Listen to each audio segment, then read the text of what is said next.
The autofocus system in the new Fujifilm X-T5 is a huge upgrade from the X-T4, and many of the issues that plagued the older Fujifilm cameras have been largely resolved with the release of the X-T5 and the XH2 cameras. But in order to help you unlock the full potential of the autofocus system in your X-T5, I'm going to show you my go-to autofocus settings for portraits and also explain some of the menu features.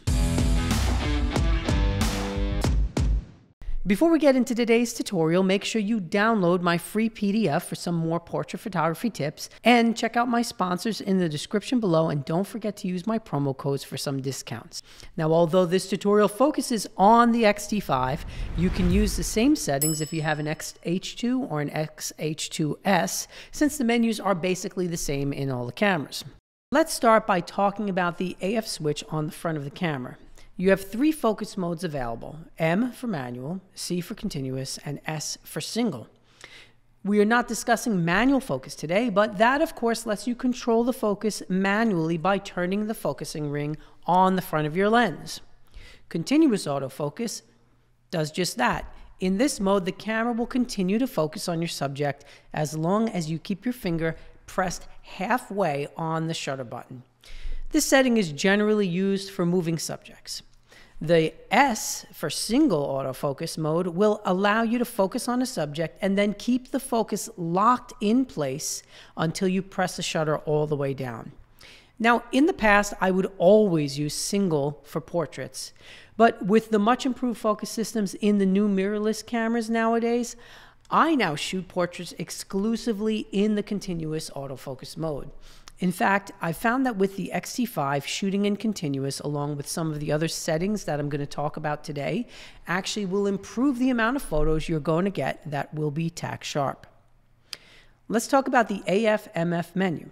Now that we've set the focus lever to C, it's time to go inside the camera's menu system and tweak the settings for optimal performance.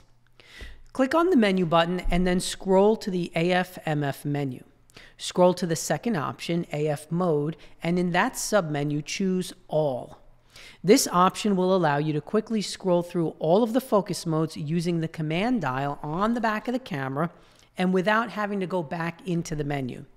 It's one of the best shortcuts and something that I use all the time if I want to go from using, say, a small focus point to a wide area or to tracking. And I'll show you how to do that later on in the video. Now, access the AFC Custom Settings menu, scroll down to choose Option 6, which will let you customize how the camera responds in autofocus. Leave the tracking sensitivity on the default, which is 2, and in speed tracking sensitivity, change it from 0 to 1.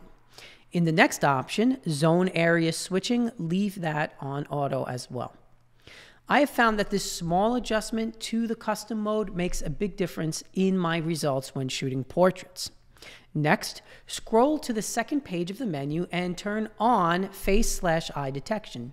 Set it to left eye as default, although we are going to create a shortcut button later that will allow you to change this on the fly, so don't worry about it too much at this point.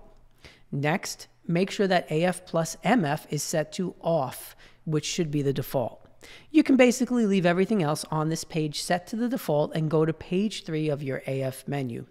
Click on Release/Focus Priority and choose AFC Priority Selection. Make sure you set this to release. Now, this means that the camera will still let you take a picture even if the camera hasn't achieved focus, instead of waiting for a focus lock.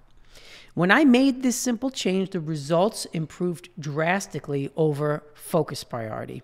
This is because you can take a burst of images, one right after another, which I often do in my portrait work, and the camera will continue to adjust the focus as you go instead of locking in one position while you have your finger depressed for a series of photos. In a portrait shoot where I tested this particular setting with AFC, I had an almost 100% rate of in-focus photos. Now let's set up the autofocus joystick here. Go to the wrench menu, button dial setting, and then choose focus lever setting. In push, set it to center, and in tilt, set it to edit. Here's what that's going to do. When you push the AF joystick in, it will reset your focusing point to the center. If you tilt the joystick in any direction, it will not only move the focusing point, but it will also allow you to choose a different focusing mode by scrolling the rear command dial. This is why we set the previous AF setting to all in the menu, because now we can change the mode without having to go back into the menu.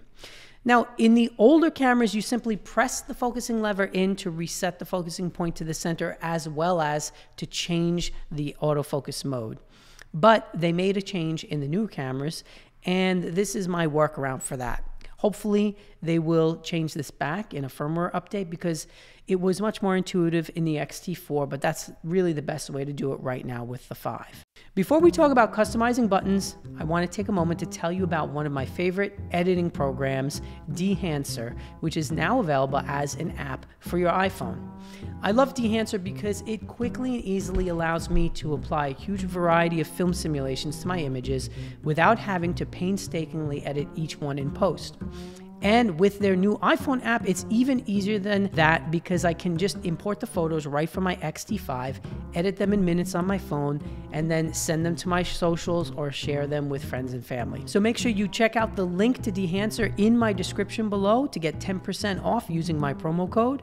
And you can check out their mobile and desktop apps and create some awesome film simulations with all of the adjustments you could ever dream of. Now let's customize our buttons for even more fine-tuned control. Press and hold the display/back button on the back of your camera until the custom button menu appears. Set the function 1 button to face detection on/off.